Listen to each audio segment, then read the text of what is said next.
WBNE. Hello and welcome to episode 151, all about the Silmarillion, chapter 11, of the Sun and the Moon and the Hiding of Valinor, being the 151st part of That's What I'm Tolkien About.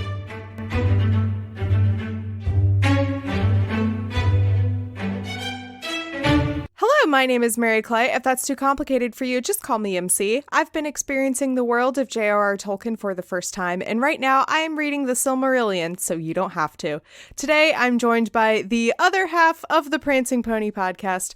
Welcome, Shawn! Thank you very much, Mary Clay. Really happy to be here. Thanks for having me on, and I'm really excited for what we're going to talk about tonight. Me too, and I'm really excited to complete my little guest bingo card, I guess. I really should make a bingo card because I've gotten, since I started the podcast, I've gotten a lot of suggestions from guests and requests, from listeners for requests for guests, and you guys have always been at that list, and I'm like, I'm working on it, I promise. So listeners, here we go. We did it. Yay.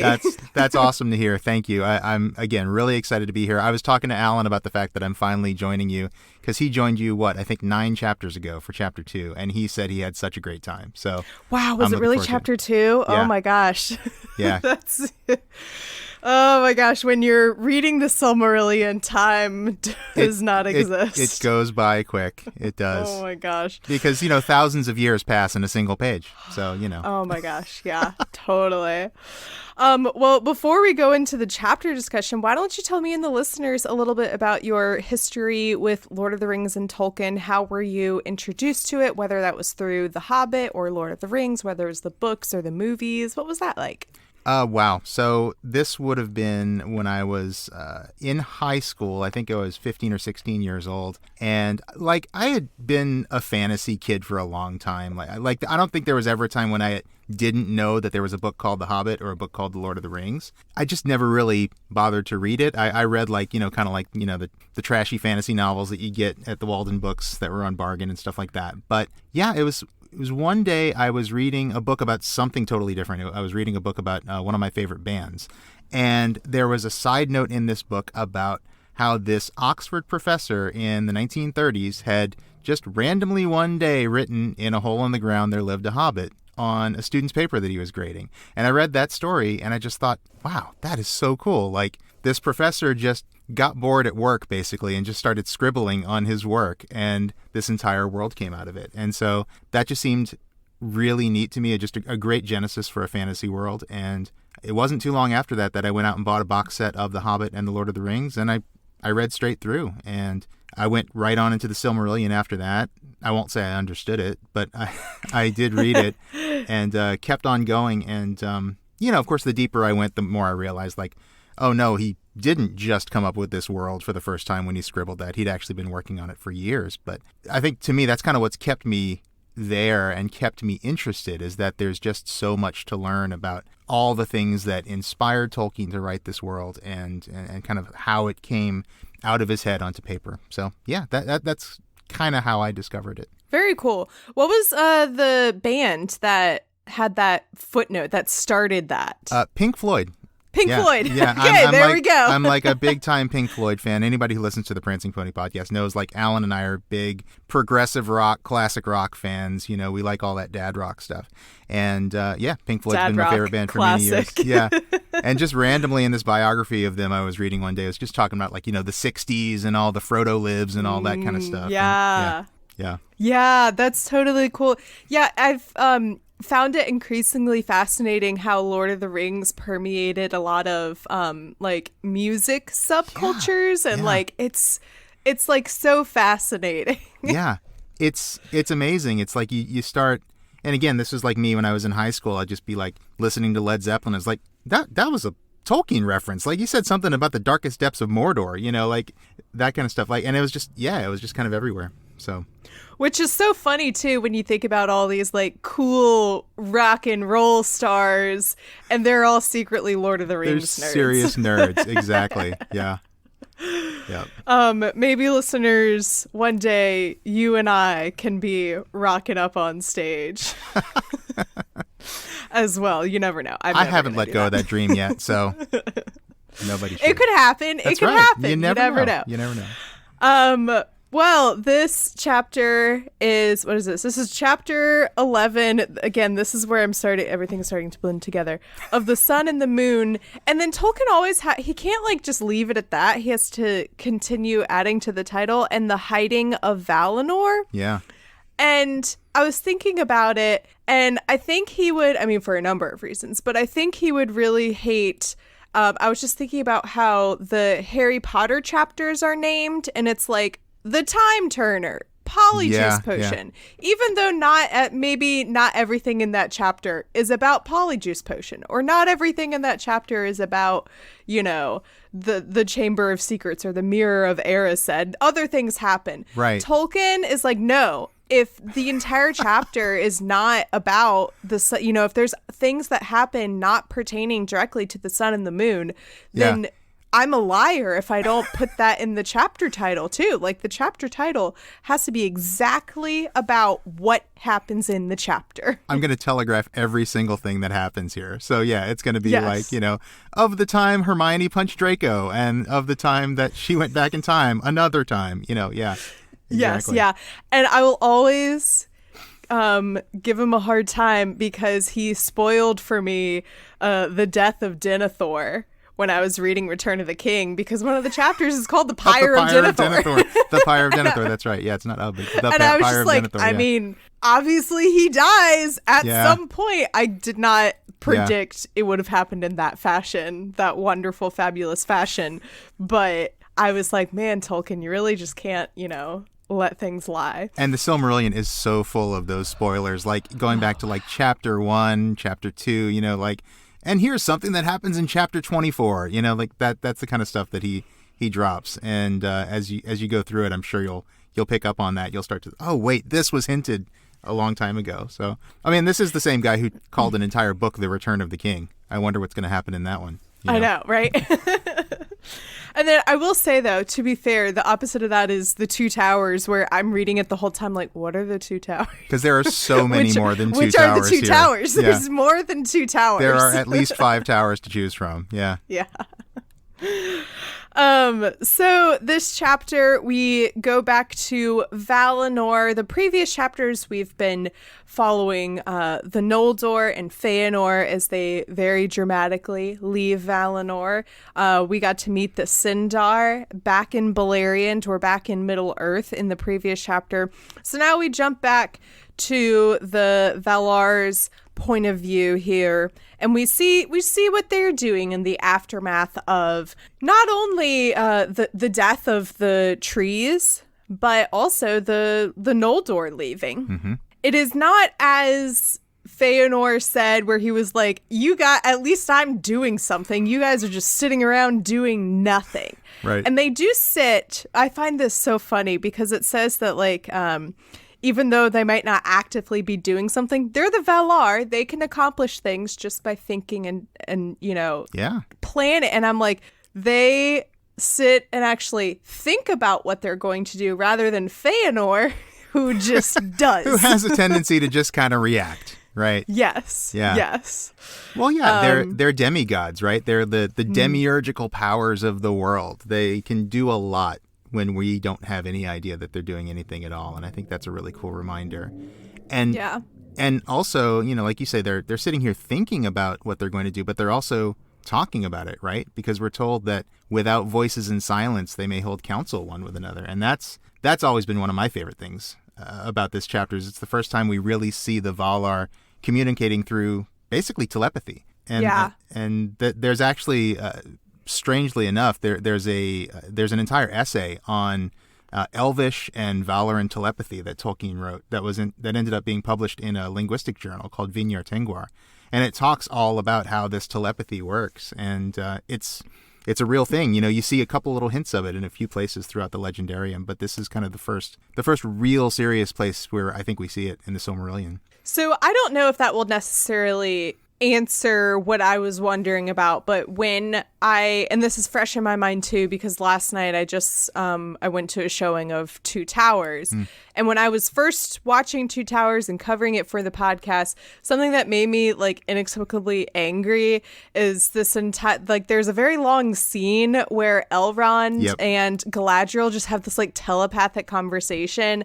And that idea wasn't necessarily set up in the movies or explained or, you know, talked like, oh, so it's like suddenly elves. This is a thing they can do? Really? Yes, I didn't know that. Yeah. And so I was just very mad. And I was like, this makes no sense. Blah, blah, blah, blah.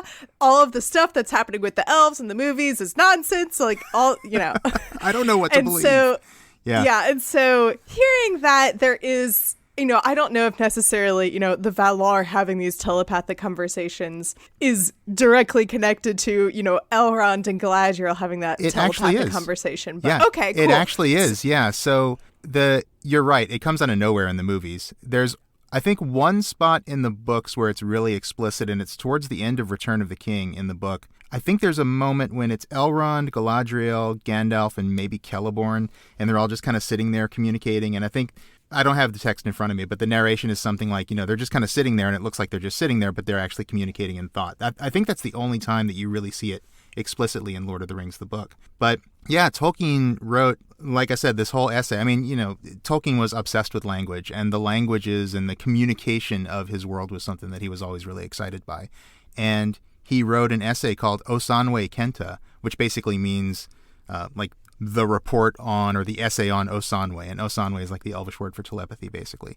And it's all about how telepathy works. And it's sort of, he kind of suggests that it was supposed to be the natural mode of communication for people. Like it was meant to be the way the Valar communicated and elves communicated, and maybe even men, although men don't seem to have quite as much of a, you know, biological propensity for it. But he writes in pretty amazing detail kind of how it works, and how, you know, somebody like a Melkor or a Sauron could overpower somebody else and, you know, get into their brain and things like that. And it's pretty cool stuff. But yeah, it's a thing. Yeah, classic Tolkien, leaving no stone unturned. Right. Yeah.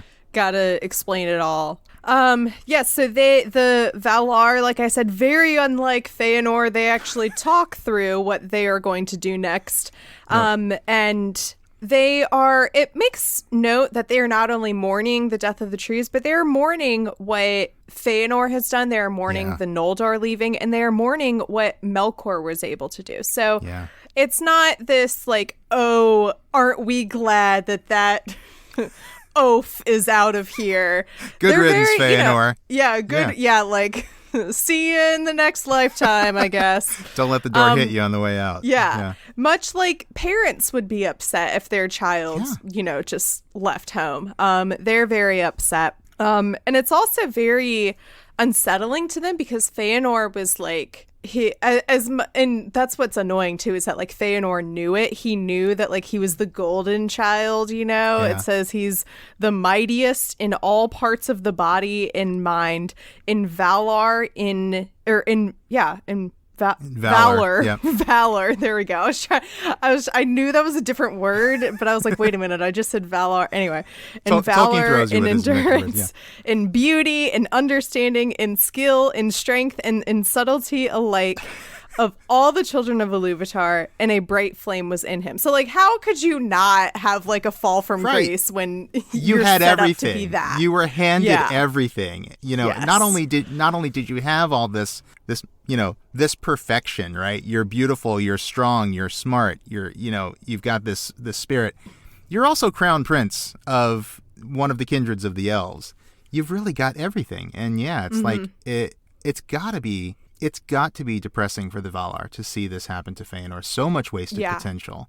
And that's a really good catch about, you know, the way a parent would feel if a child lets them down and a child runs off. That's interesting, because in a lot of ways that is the relationship that the Valar have with the children of Iluvatar, right?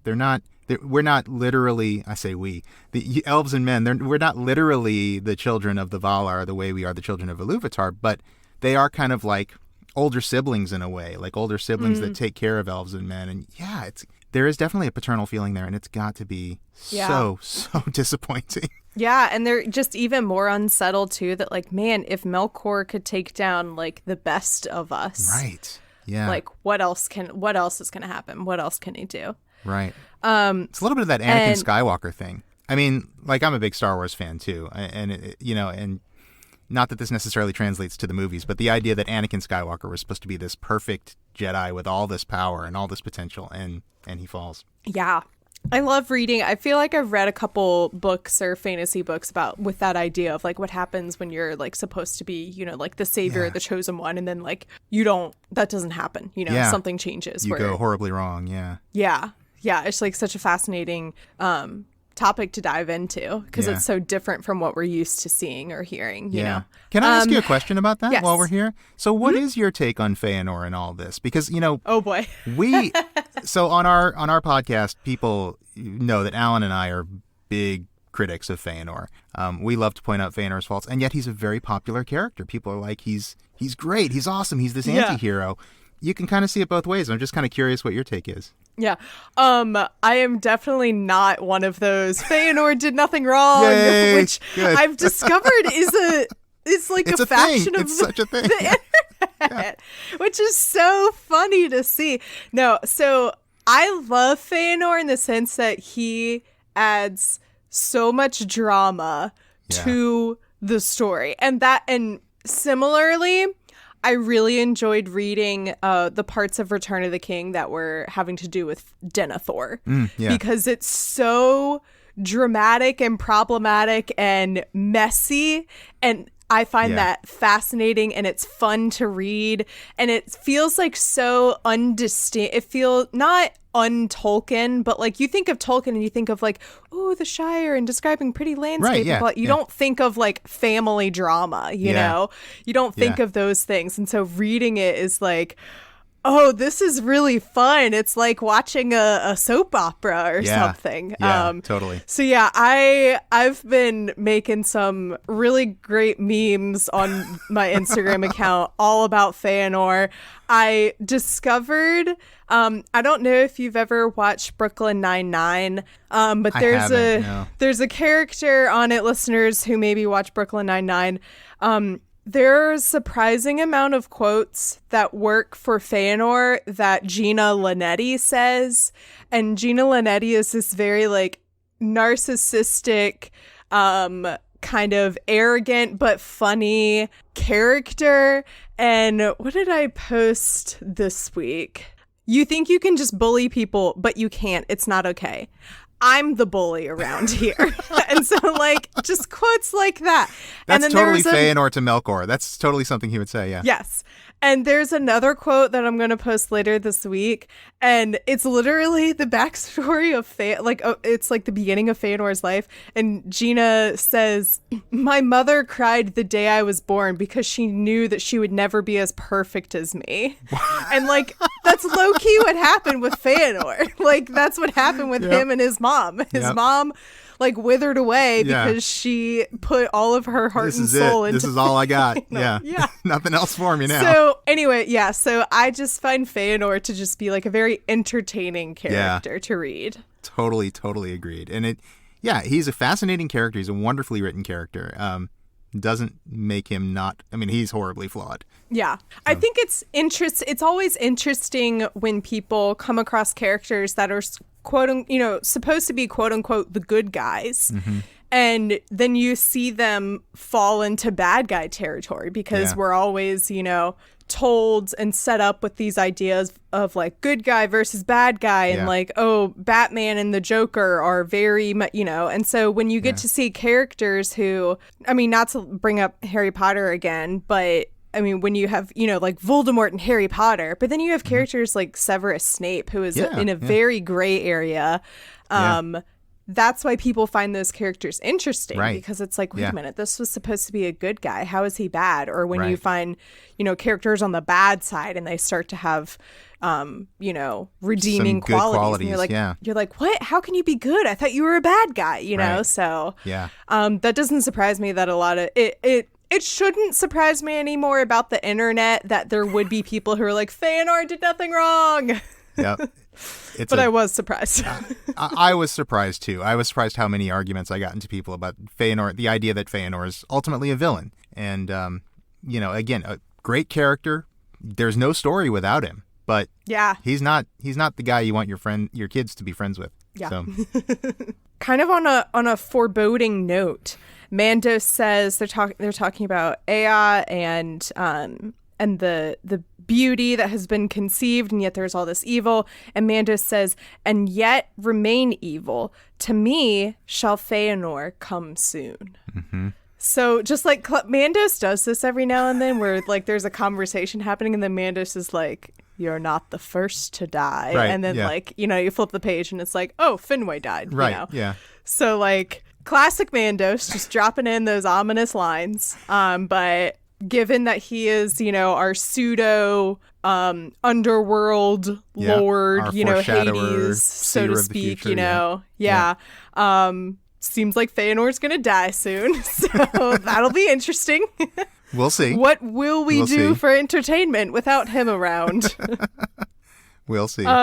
Maybe throw some hobbits in there eventually. I don't know. Maybe so. You're totally right about Mandos, though. Like every time he talks, it's like, oh, something's gonna happen. Like, yeah. we really don't. We would just be happy if he just never said anything. But yeah, can you imagine like you're sitting at a council meeting, everything's going great, and then like you look over and Mandos is kind of like perking up, and you can tell he's about to, and you're like, oh no, like quick, bang the gavel in the meeting. He's got some news. We don't want to hear it. Yeah. So they decide to go into action what they had been discussing, which is to try and revive the trees, at least do something to try and bring them back to life. Yavanna and Nienna put forth all their powers of growth and healing. I think it says that, Yavanna sang and Nienna's tears watered the ground, but just nothing was really working. And all that they got was that Telperion bore at last upon a leafless bow one great flower of silver, and Laurelin a single fruit of gold. Yeah. So they take this flower and they take this fruit, and then the trees, that's like all they have to give, and then they die. That's it. That's it. They give these things to Varda, and they're like, what should we do with them? You made the tree. Did Varda make the trees? A lot of people made the trees. They kind of work together. This person grew them, and this person they work together, them, but Yavanna's she's the growth and nature Yavanna's Vala. Right, so she was the one who kind of was I guess probably the lead singer in that one. But, with the light, anytime you're looking at, light, Varda's going to be there, because Varda's the one who's the stars and the light and all that stuff. Yeah. Yeah. So they give the fruit and the flower to Aule and Manwe. And they make them into vessels, which is just kind of funny for us to think of. Like, you have like, I don't know, an apple and a flower, and it's kind of later described almost as like a boat or something for, and so like and so it's like, how did you make this apple a boat? I know. Like, what happened here? I almost imagine them like putting them in like a crystal globe and then putting that inside a boat, It's kind of a strange image, isn't it? It's a very kind of almost like an ancient Egyptian or, very ancient mythological kind of image. Yes. Yeah. I would say this chapter is as close to reading like what we would imagine as being, like Greek mythology. Yeah. Or reading about like, folklore of how these things that like, yes, we have a scientific reason for why these things came to be. But like, this is the story of how that came to be. This is the culture of how it happened, the story, the mythology around it. Exactly. Yeah. I think that's why I love this one so much. Yeah. Yeah. So they gave them to Varda, and they're like, what should we do with them? And she's like, we're going to put them in the sky. Because they also kind of realize, they're like, so it's kind of dark over there in Middle Earth. Things aren't really growing too much. Things aren't great. Like, Melkor's over there now. Yeah. He's probably doing some evil stuff. It's pretty dark over there. Like, we had these lamps a while ago, but they broke. And whoops, Melkor, just an accident, I don't know what happened. And also, like, the men are going to be coming soon. Right. So, I forget what they call them. The aftercomers. That's it. Yeah. There's a lot of not so flattering names for humans in this book. Yeah. I was like appalled in the previous chapter. they call the dwarf, I forget the name, but it means the stunted people. I think it's Naugrim, the stunted That's people, it, yeah. right? Yeah. And that's what they don't call them. It says like they called themselves Khazad, and I'm like, Right. cool. So then call them that, you know. But and then no. it's like, but our word for them is stunted people, and I'm like, Yeah. that's so mean for no reason. The elves are not exactly sensitive. I mean, like technically, you're correct that like compared to you, their growth is stunted, but like, I know. come I know. on. Well, like I said, there are a lot of really not flattering names that the elves give to humans, like the sickly and the short-lived and things like that. So, which I think is just like, it's just so true to life of what happens when a history is told from the like one Absolutely. perspective of one people. yeah, You know? absolutely. Yeah. So let's see, what were we talking about? Oh yeah, that's right. They were like, we need to do something about Middle Earth because there are more elves over there and Melkor's doing bad stuff. That's right. And also Yeah, there's going to 'cause- be more people coming soon. Yeah. So we should probably step up and do something. At least turn the lights on. You know, Yeah, let's maybe stop let's hogging turn the all the lights on. light for ourselves behind these Which giant mountains. I love that it's like, it's really like, it's only occurring to them now that maybe we should turn the lights on over After there. how you many know? thousands of years of the trees? Yeah. Exactly. Yeah. Yeah. So like poor, you know, all the rest of the other elves who are over there and the dwarves just being like, I guess we just live in darkness. Guess this is I as don't bright as know. it gets. I don't know. Or no, I guess they have the stars. They do have the that stars. Does happen. Yeah. Yeah.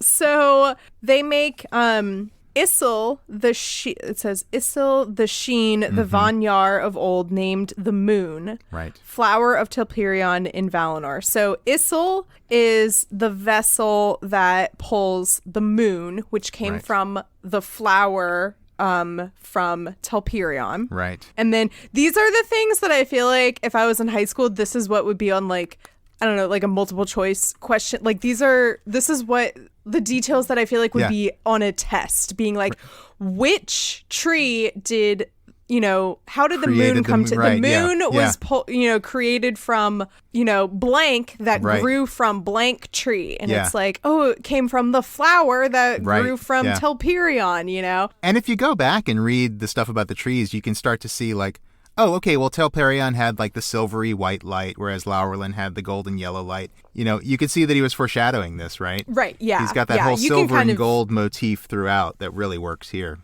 Yes, and it was also, and like the way that like they would bloom, and I don't know what the opposite of bloom is. Yeah, they were sort of like But, the waxing wax light and wane and then the waning. is and like, then yeah. when the So, lights like, that mingled, was it was also beautiful. very, Yeah. like paralleling, the phases of, the sun and the moon. Right. And then Anar is what is the fruit from Laurelin, which becomes the sun. Right. Then this is the really cool part. This is what I really enjoyed. Before we move on from the names, can I Yes, say something please. really cool? Just that Yes. people who've read Lord of the Rings may not have noticed. So these names, Isil and Anar, they actually appear in Lord of the Rings in a few places. Have you picked up on that?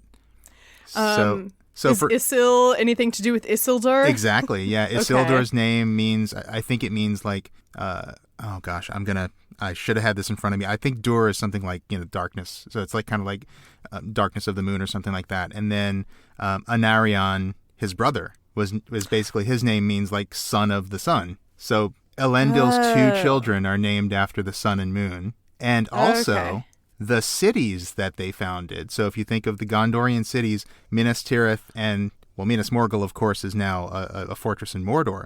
But their original names were Minas Anor and Minas Ithil, which are the Sindarin words for the sun and the moon. Whereas what we're looking at here, Isil and Anar, are the Quenya words. So if you're looking at they're basically the other Elvish language words for the sun and moon. Right. Yes. It's all coming back to me now.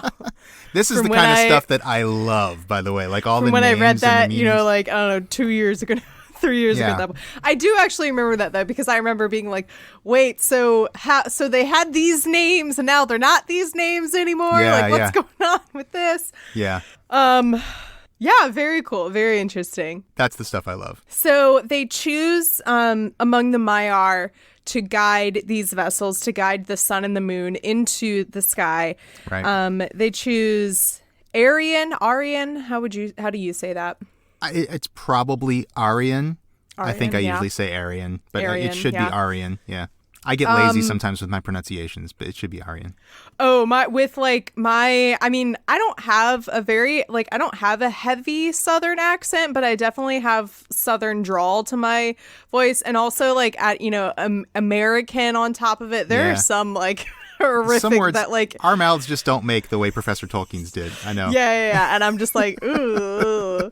Oh, it was, towards the beginning of the Silmarillion, I kept saying Yavanna. Oh. And that just sounds gross. Yeah. And when you hear Tolkien say Yavanna, it's like, oh, it's like music.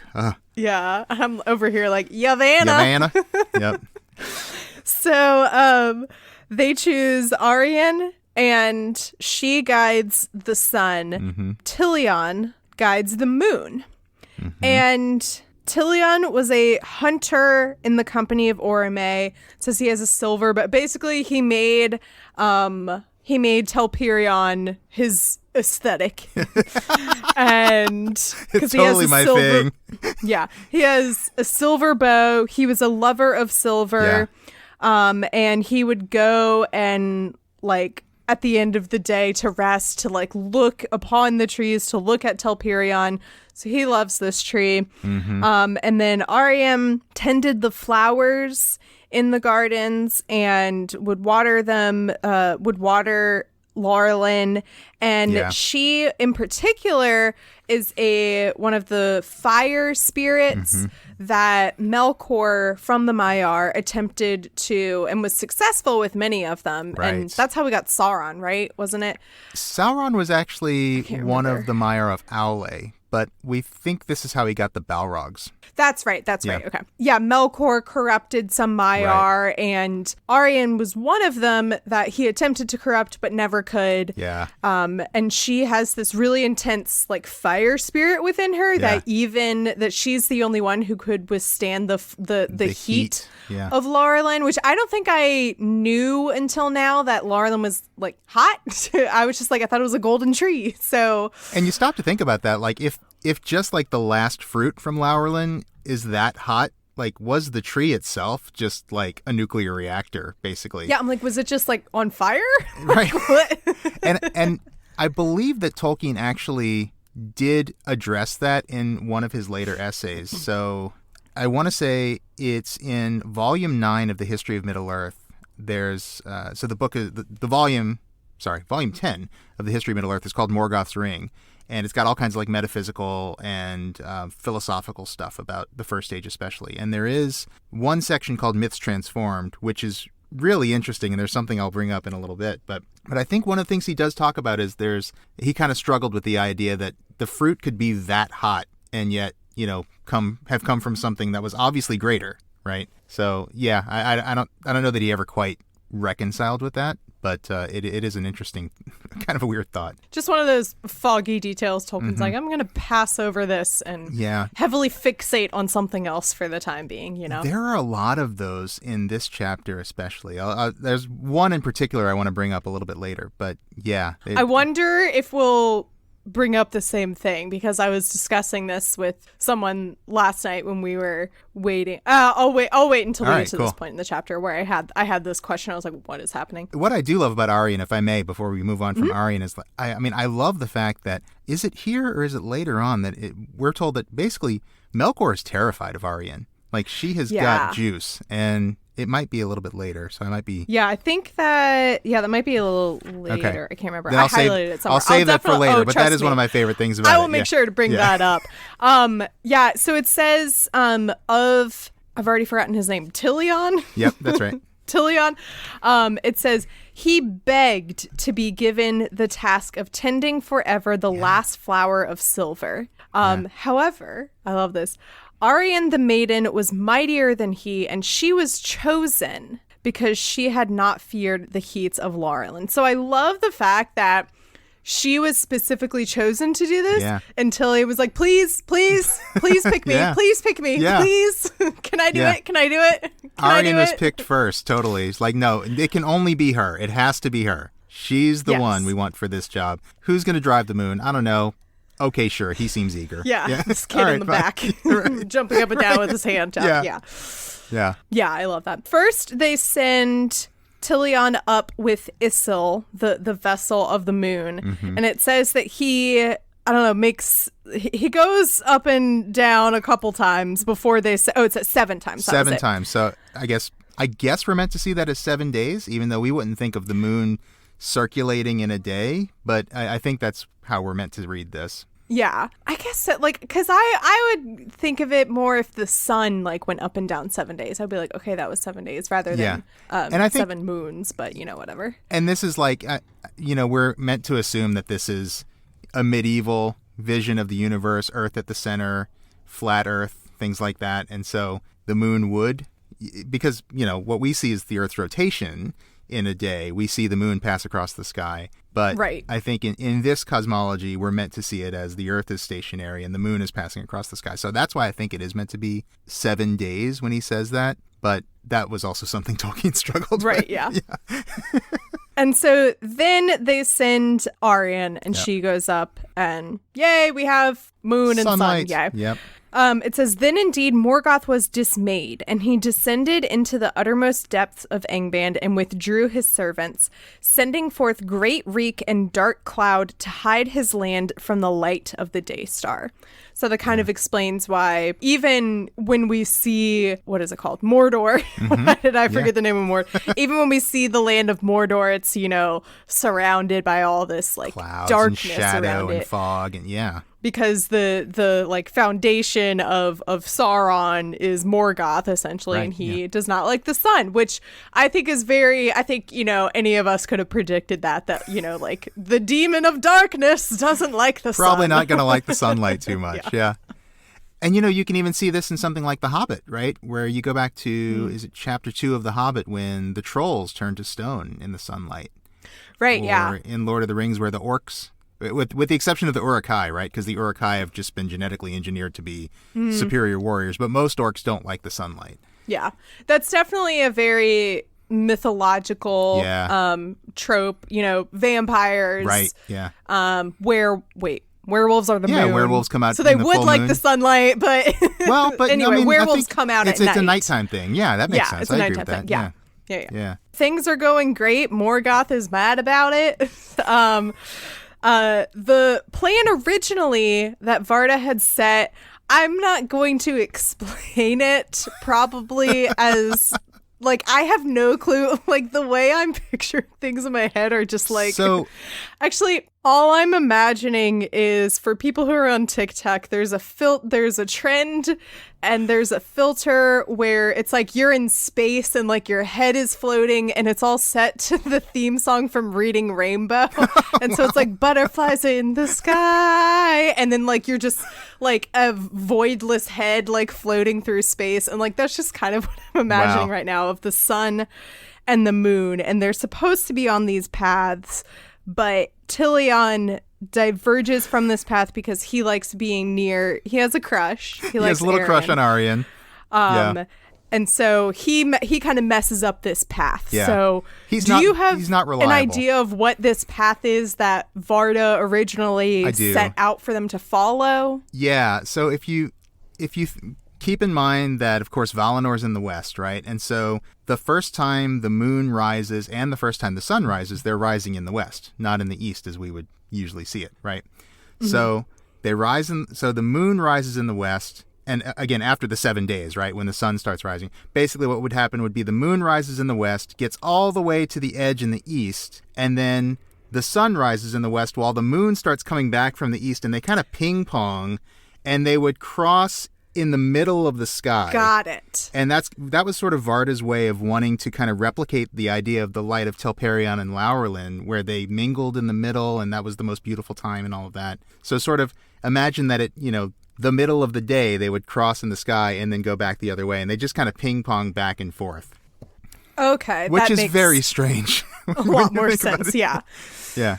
I like how I say, yeah, that makes sense. Yeah. The moon and the sun just going on these reverse arcs through the sky. Yeah. And again, this is Tolkien, this is all assuming a flat earth, which is something that Tolkien really was assuming at the time, because if you look at most of the early mythologies that he was working from, that he was kind of, emulating in his writing, that's what they had, right? Most early civilizations thought of the earth as flat. And he really did. So this is the thing I wanted to talk about, was that he really struggled with this later on. And he wanted it to he knew this didn't make sense.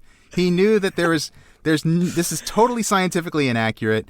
And he knew that the elves were there. The elves are supposed to be real. The elves should have known what really happened. How could this even be the story? And so he went about rewriting this whole story to make it more scientifically inaccurate. More scientifically accurate. And yeah, it's like you said earlier. It feels more mythological than a lot of the stories in here, and that's what I love about it. And yet Tolkien realized that there's all these weird little things that just don't make sense. Yeah.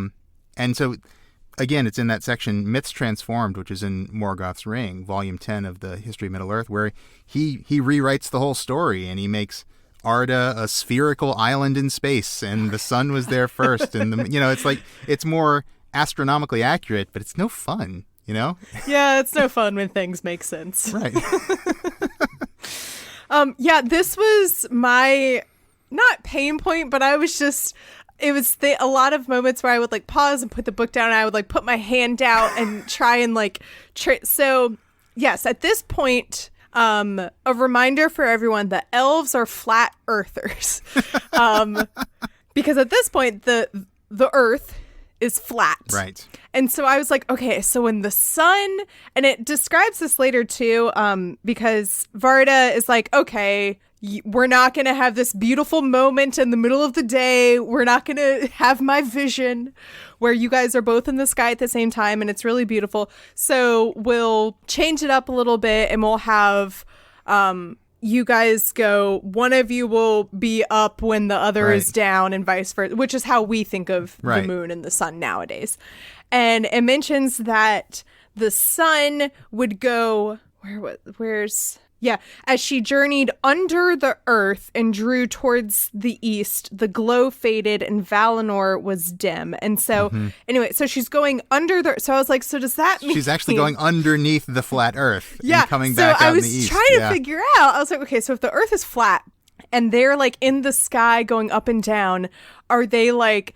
do they like rise in the east and then they like just teleport to the other side, or do they have to go back, which was kind of her original plan, was that they would have to go back the same way they came. Right. So I'm like, so does that mean she's going under, like, let's say you have a frisbee right now. Middle Earth is a frisbee. Art is a frisbee. I'm like, and everything is on top. So does that mean you have the sun going under where there's just nothing? Like what? And that was just something for my brain to think about. That's always how I've imagined it, is that you just have the sun passing under like dead rock, I guess, on the bottom. Like whatever it would be. Yeah. And so I was discussing this with my friend last night. We were waiting for the Two Towers screening to start. And this person turns around in front of me and goes, "Are you talking about the Silmarillion?" And I was like, I 100% forgot that I was in a room full of a bunch of nerds. Full of Tolkien nerds, yep. Yeah. And then she was like, they were like, "Are you talking about how that's how Legolas can see across the horizon because they were flat earthers?" Legolas in his line of sight for forever and ever. Like, reminder, really? We were seeing Two Towers, which is, Legolas, what do your elf eyes see? Yeah, exactly. Yeah. So, anyway, that was just funny. So we kind of started talking about that, where I was like, so obviously the Earth and they're not orbiting around because it's not a ball yet, and like we were talking about all like the physics of it, and we were all just like, whatever. Because the story works so well, right? It's such a cool story, even though it makes absolutely no scientific sense. But it's a credit to Tolkien that he wanted to make it work later in life. He was like, this is just not good. Like he wanted it to be believable, and he was worried that if he wrote a flat Earth and sun passing underneath the Earth, people wouldn't believe it. Interestingly enough, as we're talking about what does it look like underneath, there's in one of his really early writings, he actually envisioned the Earth as like a boat. There's actually a drawing in, I think, the Book of Lost Tales, where Earth is a boat, and you can see. So I guess like he's imagining it almost literally like a boat. So maybe there's a hull of a boat underneath there. We don't really know for sure. I don't know. Yeah. Mythology, right? Yeah. It's like being on the back of a big turtle. Yeah.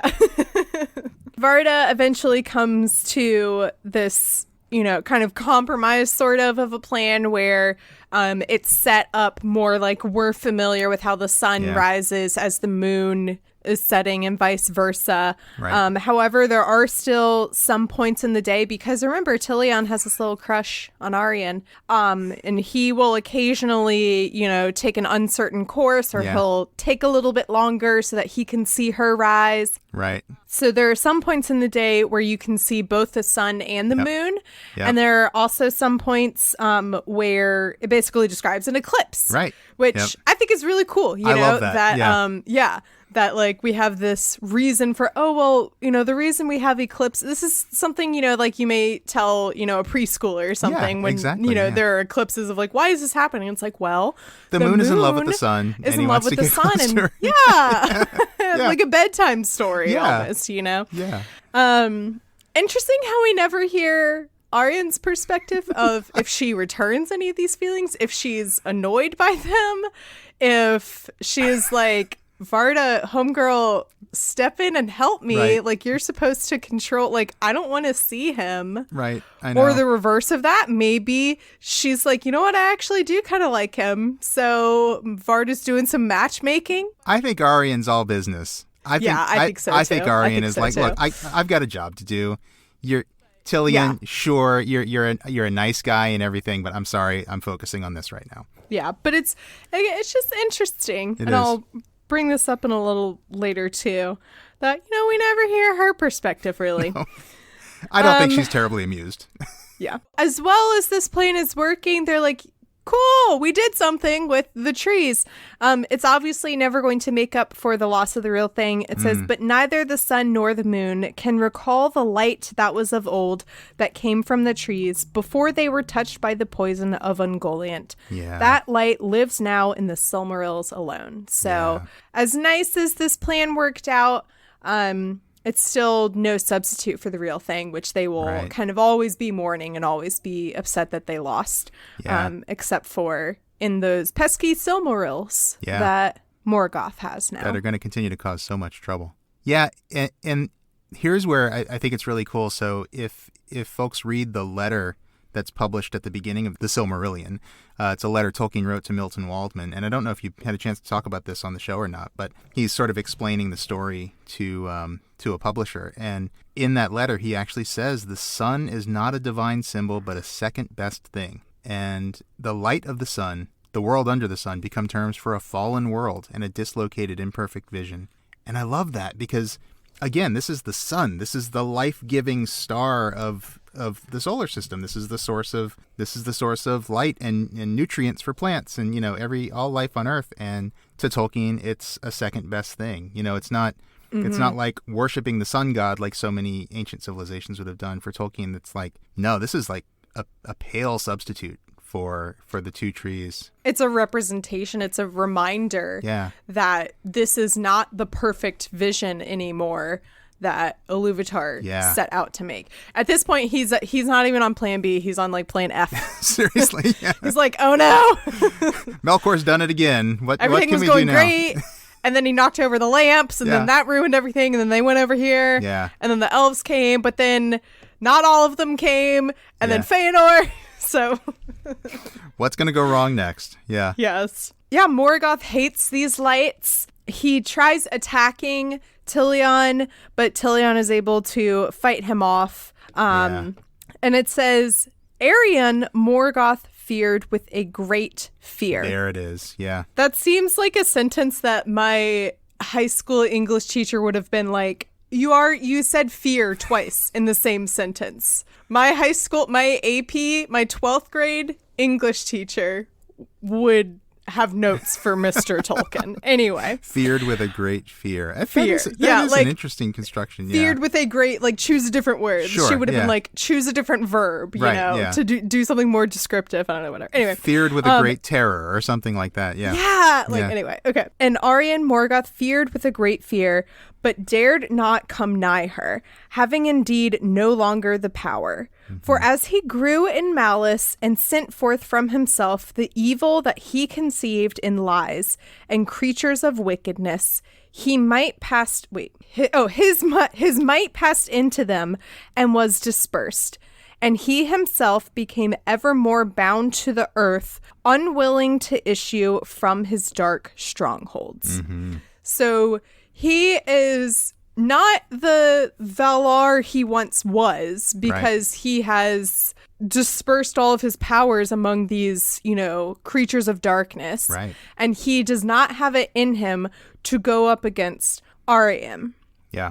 And I find it so interesting, just as a woman reading Tolkien, that it's Varda, it's Ungoliant, it's Aryan, it's all these. I don't know if we call Ungoliant maybe not women, a woman, but right, yeah, yeah. All these female beings, presences, beings that Morgoth fears the most. And we never really see much of that. We never really see much of them. And I mean, I don't really have much else to comment on other than that observation. I think it's a credit, I think, to Tolkien that he recognizes the power of these female beings, but it's also a little bit of a shame that we don't really dive into that, because I think it would be very interesting to see a battle between Varda and Melkor. It would, yeah. But I'm assuming, I mean, we have a lot of book to go, but I'm assuming that won't happen. So just an observation. No, that's a really good observation. And I think there's a moment coming up that I think you will like. I won't say much about it, but it's cool. Not that. It's not Varda versus Morgoth, which would be, or Melkor, sorry, which would be pretty awesome. Because I think she could absolutely take him. I mean, what's the one thing that Melkor... I mean, maybe the reason we don't see it is because it would be a short fight. It would be over too quickly. It would be over. right. She'd snap her fingers, shine a little light, and he'd be gone. Yeah. There is a really, really fantastic moment that a lot of us like, and I'm not going to say more than that. But I mean, you're right. It is something that I wish Tolkien would spend more time on, because he does write some great female characters. I know there's not a lot of them, but there are some that are really great, and he clearly recognizes that women can be great. He had a lot of strong women in his life, and I think that comes across in his writing. But I'm with you. I wish he would spend more time on it. It would just be nice to see more of that depth there. Yeah. That he does with other characters too. Yeah, for sure. Melkor tries to fight Tilion. Luckily, Tilion, wards him off. He wins. But that's very concerning to the Valar. They're like, oh, man, we still have Melkor to deal with. Which also, should they be surprised? They've never really dealt with the Melkor problem. Yeah. They captured him, and then he tricked them and then into they let him go. letting them go. Yeah. So, they've never really dealt with him, and yet it seems to be they're always surprised when he does something more. And I'm like, it's like they can't comprehend evil, right? It's almost like they're so good that they don't understand how evil and wicked and deceitful somebody could be. And I think it's a blind spot for them. I think it's definitely. I mean, as much as great as it is, you want your gods to be good. You want them to be benevolent. You want them to be powerful and wise. But the Valar do have this huge blind spot, don't they? And it's. Yeah, in that sense, they're very naive when it comes to that's a evil, good word for it. And they're just not, in my mind, I'm sure they're like, oh, Melkor, he did one bad thing. I'm sure he won't do anything else again. I'm sure he's learned his lesson. It's like they have a sign up in Valinor that says it's been, X number of years since Melkor's done something horrible. And they just have to erase it every day. Yeah. So they're concerned about this. And their response is not, I just find this so interesting. So anyway, okay, so their response is to fortify Valinor, essentially, and they raise up the mountains, and they make the wall, the Pelori, really high, and they make it smooth on the outside so that no one else can climb it. Right. And they do leave this think this is kind of funny that they're like, we did leave a little gap in it so that so the elves can have some light. So the it's elves like a nightlight breathe. for the kids. Yeah. Yeah. Because it was like, they did remember that the Vanyard like to breathe a breath of fresh air every now and then, you know. Yeah. But aside from that, they essentially make like a fortress of Valinor. Yeah. The hiding of Valinor, so to speak, from Melkor, because they've seen the wrath that he can rot, I don't know, whatever. Reek, I think that works. Yeah. Yeah, reek. They've seen the wrath that he is capable of. Yeah. And they're like, well, we got to do something to prevent that from happening here again. So they do this, and they also raise up some islands to create, what do they call it? The Enchanted Isles. The Enchanted. Okay, great. There we go. Yeah. Yeah. Like, what shall I call this? The Enchanted Isles. And anyone who tries to travel through them or near them is kind of overcome with this, enchantment or spell, and they become very weary, and they just go to Mandos, I think is what happens. So, or does Mandos just like look over them, or? I think it's just that they get lost. Okay, they get lost. Yeah, I mean, I think it does say something about Mandos talking about it being shut, right? But trying to think. Yeah, Mandos is mentioned in something unrelated to that. To be fair, you got to imagine this is probably something like the Bermuda Triangle, right? So probably a lot of people would end up dead and going to Mandos anyway. But yeah. Yeah. I have been hyperfixating on playing The Witcher 3 Wild Hunt for the past, 5 months.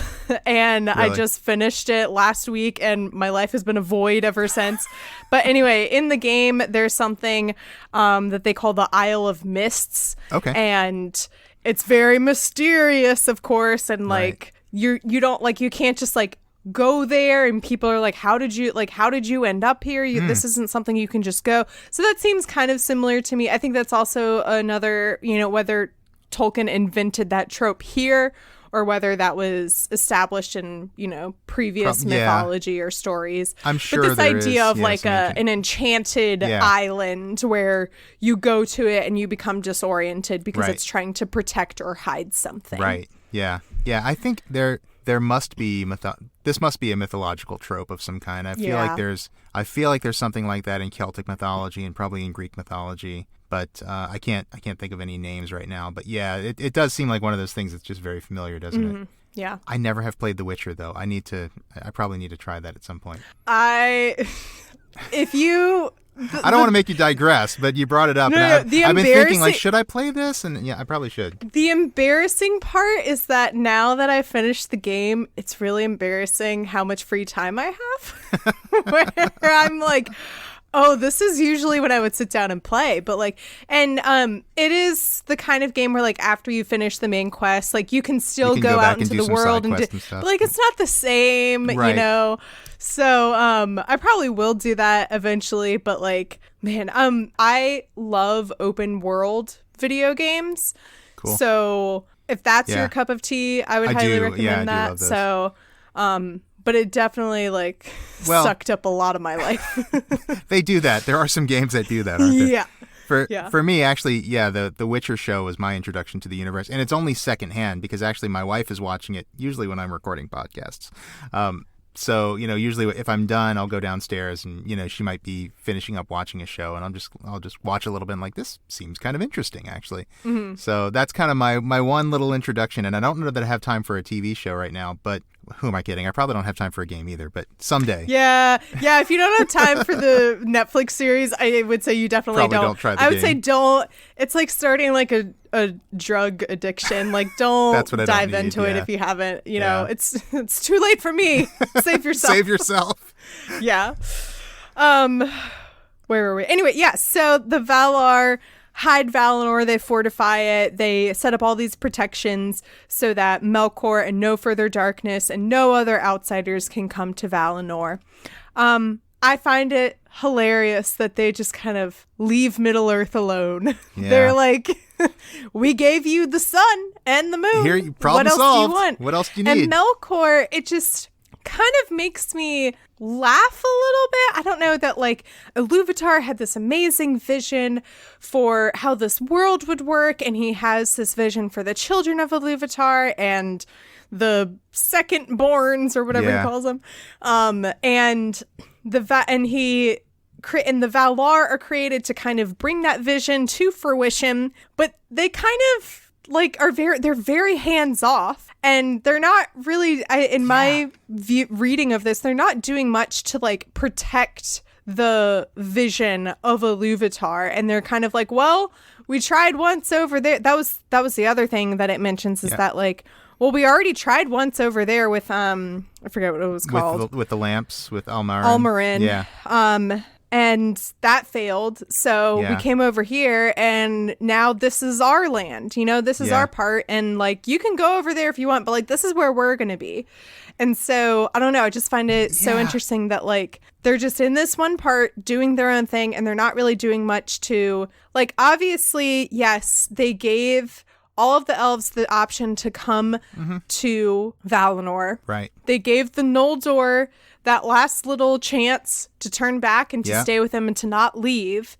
And a few of them did. Not too and many. some of them. And so like, that was, you know, those choices. But at the same time, it's like, I thought you were here. I thought the whole point of you was to like protect these people and to like make this world perfect. And it seems like you're making it perfect for you and not for everyone.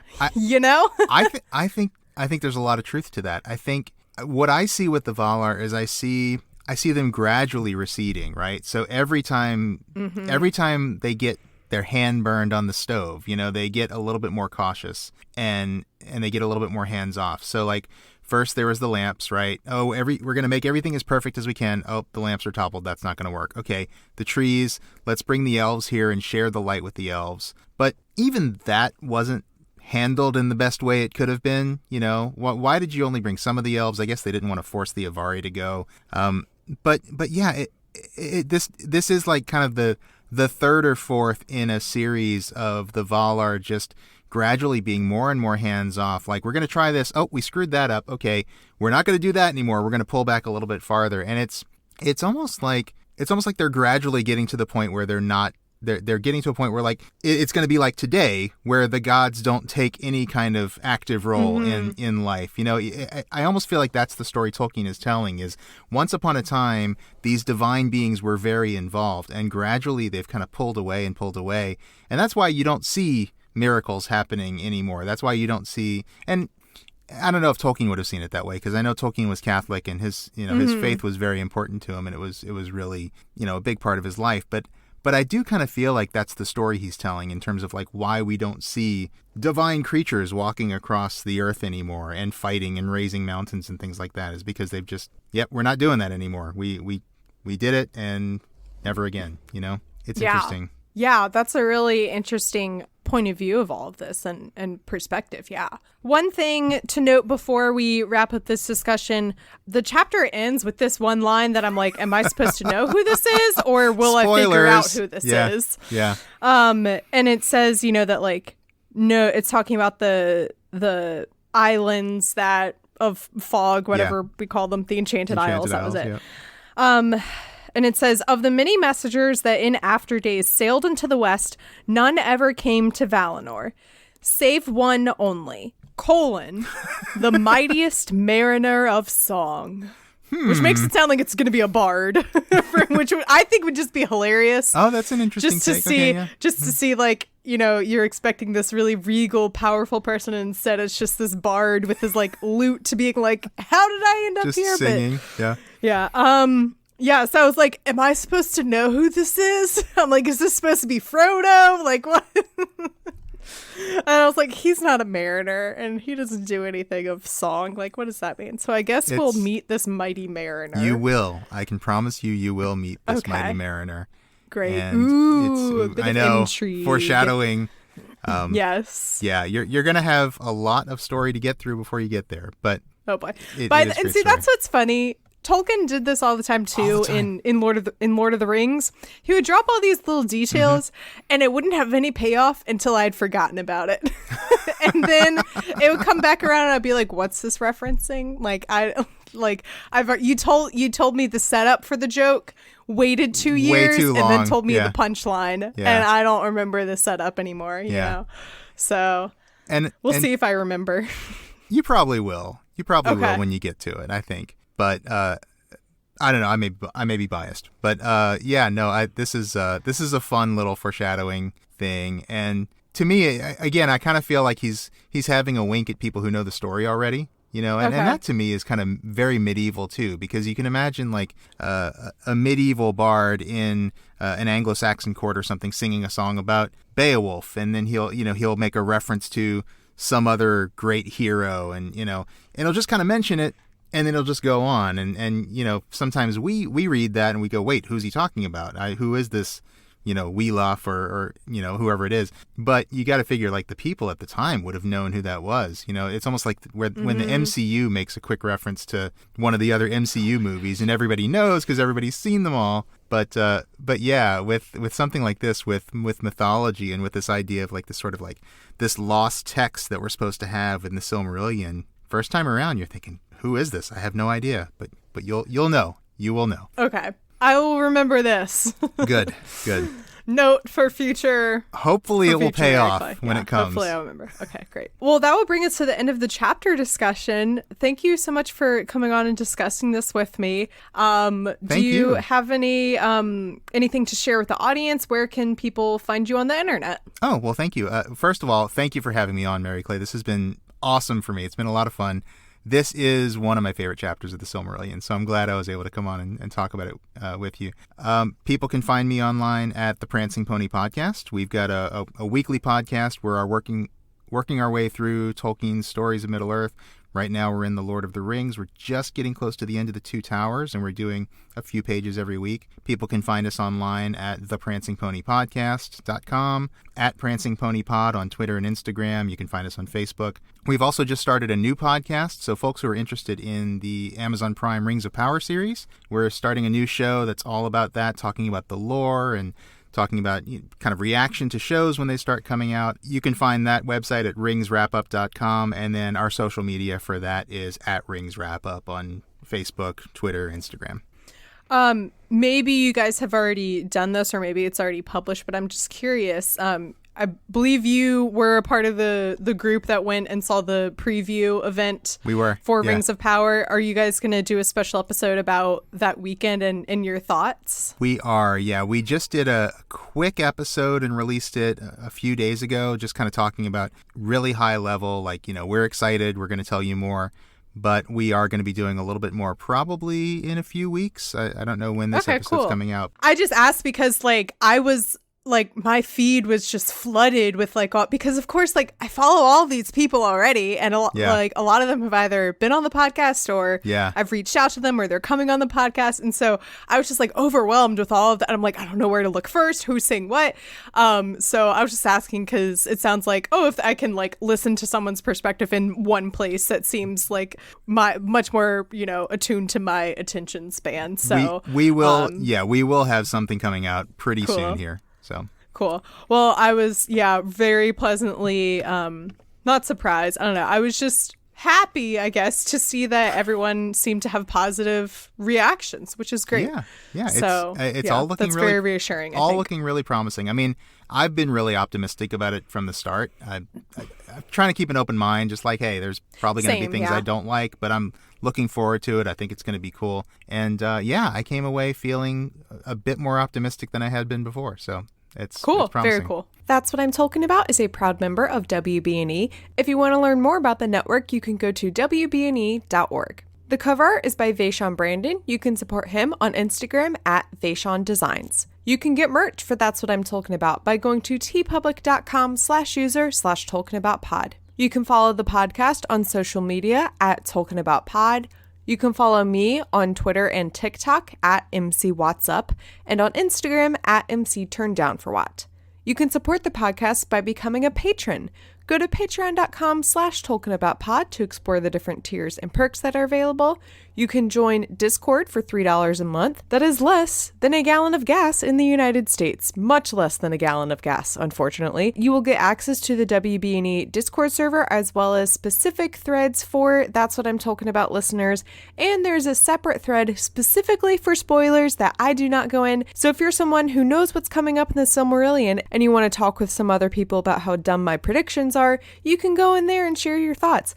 Or you can become a sponsor of the podcast like Ralph. Ralph has been a patron for a while, but he recently upped his pledge to become a shout-out sponsor member, and I appreciate that support so much. Thank you, Ralph. As always, if you like what you're listening to, please make sure to rate and review. I noticed that I have a lot of great ratings on Spotify, so thank you so much for that, and keep it up.